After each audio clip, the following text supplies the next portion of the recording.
South east జోన్లోని Malakpet police station పరిధిలో కేంద్ర బలగాలు ఫ్లాగ్ మార్చ్ నిర్వహించాయి. రాబోయే పార్లమెంట్ ఎన్నికలను పురస్కరించుకుని పోలీసులతో కలిసి ఫ్లాగ్ మార్చ్ నిర్వహించారు. హైదరాబాద్ ఏసీపీ వెంకన్న నాయక్ పర్యవేక్షణలో ఈ కవాతు కొనసాగింది. ప్రజలకు భరోసాను కల్పించేందుకు ఫ్లాగ్ మార్చ్ నిర్వహిస్తున్నామని పోలీసులు తెలిపారు. సమస్యాత్మక ప్రాంతాలపై ప్రత్యేక దృష్టి సారించినట్లు వెల్లడించారు.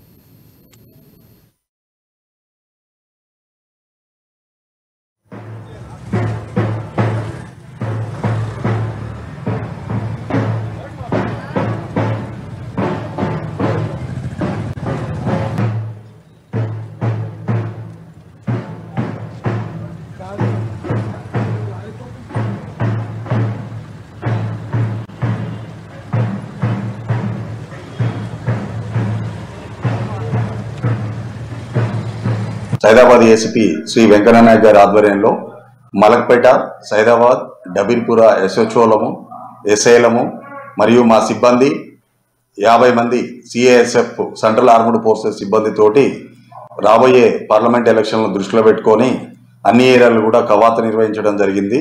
ఈ కవాతులో భాగంగా సలీంనగర్ కాలనీ, సిరిపురం కాలనీ, బాల్దానమ్మ బస్తీ, బ్యాండ్ బస్తీ, కట్టెల మండి, శాలివాన్ నగర్, ఇందిరానగర్, గడ్డి అన్నారము ఇవన్నీ కూడా తిరిగి దాదాపు ఒక 6 కిలోమీటర్ల పరిధి మొత్తం తిరిగి పోలీస్ స్టేషన్కి చేరుకోవడం అయినది. రాబోయే ఎలక్షన్లని ప్రశాంతమైన వాతావరణంలో పబ్లిక్ అందరూ కూడా స్వేచ్ఛగా ఓటు హక్కు వినియోగించుకోవాలనే ఉద్దేశంతో ఈ పారామిలిటరీ బలగాలతో కవాతు నిర్వహించడం జరిగింది. సైదాబాద్ ఏసీపీ శ్రీ వెంకన్న నాయక్ గారి ఆధ్వర్యంలో